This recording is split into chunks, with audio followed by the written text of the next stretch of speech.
Something is deeply wrong in Dubai right now. Not the kind of wrong you read about in a quarterly earnings report or a government press release. The kind of wrong you feel when you walk into a room that used to be full of life and realize the silence is the loudest thing in it. Picture the Dubai Mall on a Thursday afternoon. Not just any Thursday, one during Ramadan, historically the most lucrative retail season in the entire Gulf region. Now picture it half empty. Escalators running for no one. Shop assistants in pressed uniforms standing at the entrances of stores with no customers to greet. That image is not hypothetical. It is happening right now in March 2026, and the visitor numbers have cratered by 45% in just 3 weeks. 3 weeks. That is not a trend. That is a rupture. And it gets worse when you move down the road to Harvey Nichols at the Mall of the Emirates, where foot traffic hasn't dipped, it has collapsed by 57%. More than half the customers, gone.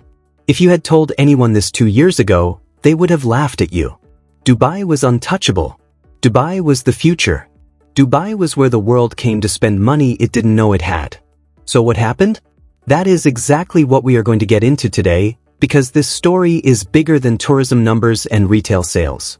It is the story of a city that built itself on a promise it could not keep forever, and what happens when the whole world finds out at the same time. Let's go back to the beginning, not the ancient history of the UAE, but the more recent mythology of Dubai as a global destination. For roughly 2 decades, Dubai did something genuinely remarkable. It convinced the wealthiest people on the planet that it was the one place on Earth where everything worked perfectly. The weather was manufactured indoors when it was too hot outside. The roads were spotless. The hotels made you feel like royalty within minutes of landing. And critically, there were no income taxes, no capital gains taxes, nothing taken from your earnings. For the global ultra-wealthy, Dubai was not just a holiday destination. It was a second home, a financial strategy, and a status symbol rolled into one. British tourists poured in by the hundreds of thousands. Russian oligarchs quietly moved their money there after Western sanctions tightened. South Asian workers arrived by the millions, building the very infrastructure that made it all look so effortless.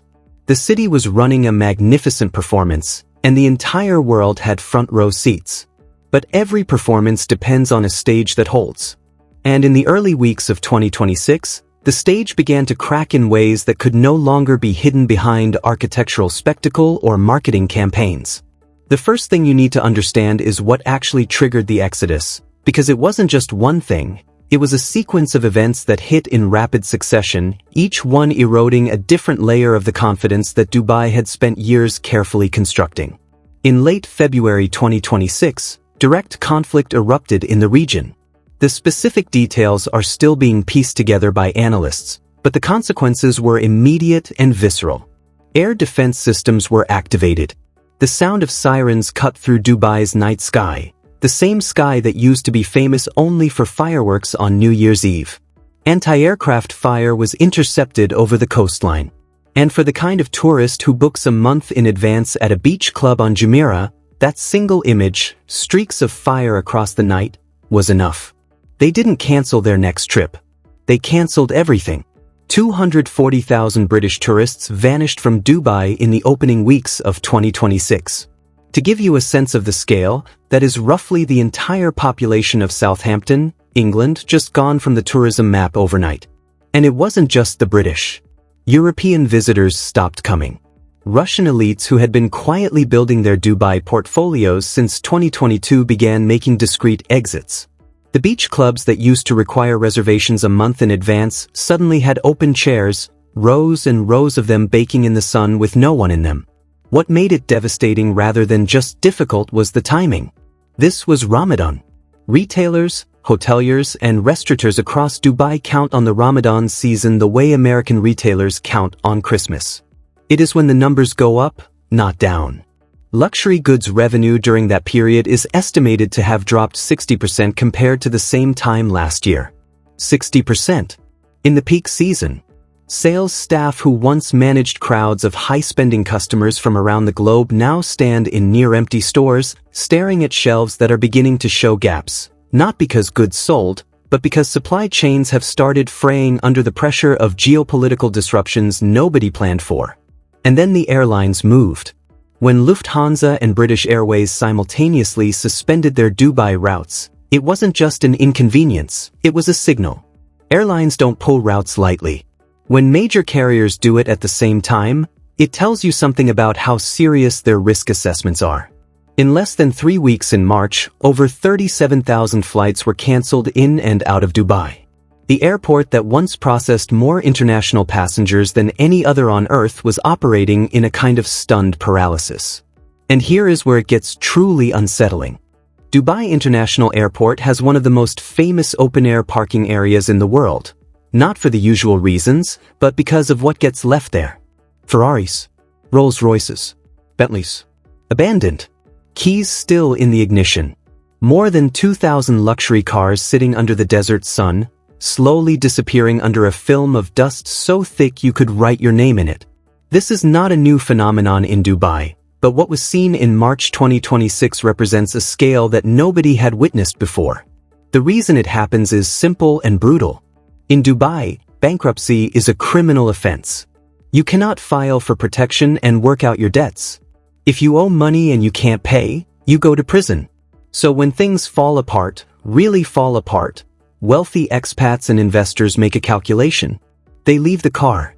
They leave the apartment. They leave whatever they can't carry, and they buy a one-way ticket out. Except by March 2026, even that option had become astronomically expensive. Private jet rentals for a single one-way flight were going for between $250,000 and $350,000. And people were paying it. That is the detail that stops you cold when you really think about it. These are people with enough financial sophistication to have made their fortunes in one of the world's most competitive environments. They looked at $300,000 for a one-way flight and decided that was the rational choice. What does that tell you about what they believed was coming if they stayed? The story on the ground outside the airport is no less grim. For those who couldn't access private aviation, the alternative was a 12 to 16-hour overland journey across the desert to Oman. People who had been flying business class and staying in 5-star hotels were cramming into vehicles for a half-day desert crossing just to get to a functioning international gateway. The contrast is so stark it almost doesn't feel real. But it is. And if you want to understand why the collapse has been so sudden and so severe, you need to look at the specific vulnerability that Dubai never really addressed. The fact that its entire economy is essentially a high-end service operation entirely dependent on people coming from somewhere else. Las Vegas, for comparison, took a serious hit too, revenues down around 20% in a difficult stretch. But Las Vegas has a domestic base. American tourists can drive there. The local economy has genuine roots. Dubai has none of that buffer. Roughly 90% of the people who live and work there are not Emirati citizens. They are migrants, many of them from South Asia, who came for jobs that only exist because international money keeps flowing in. When the flow stops, the jobs vanish. And the people left holding the bill are the ones at the bottom of the economic pyramid who had no exit strategy and no savings cushion. Over 2 million South Asian workers who built the towers and staff the hotels and drive the taxis are now in an extraordinarily precarious position. The tip-based income that allowed many of them to survive has evaporated along with the tourist traffic. And unlike the wealthy expats who had private jets or overland routes as options, many of these workers simply have nowhere to go. There is a layer of this story that sits beneath the geopolitics and the economic data, and it is the physical reality of what Dubai was built on, literally. Palm Jumeirah, the artificial island shaped like a palm tree that became one of the most photographed landmarks in the world, is sinking. Geological surveys show it is going down at approximately 5 millimeters per year. In isolation, that sounds manageable. But Palm Jumeirah sits at sea level. Global sea levels are rising. The combination is not theoretical. It is a slow-motion deadline that every property owner on the island is now acutely aware of. The engineering problems go beyond subsidence. The water circulation system around the palm fronds was miscalculated during design. Seawater stagnates in certain areas, and the resulting odor is not what you expect when you have spent several $1 million on a villa with an ocean view. Owners who paid that price to wake up to the smell of the sea are instead waking up to the smell of something significantly less appealing. The practical outcome is a quiet but accelerating sell-off. Villa owners on Palm Jumeirah are accepting losses of 15% or more just to get out. Vacancy rates in the premium residential areas hit record highs in March 2026. The maintenance costs alone, because salt air is extraordinarily corrosive and the structures require constant upkeep, are turning dream investments into money pits. A property that looks spectacular in a sales brochure can become a genuinely exhausting financial commitment when the broader ecosystem around it starts to deteriorate. And this brings us to perhaps the most uncomfortable question in this whole story: was any of this actually unpredictable? Because looking back, the warning signs were there.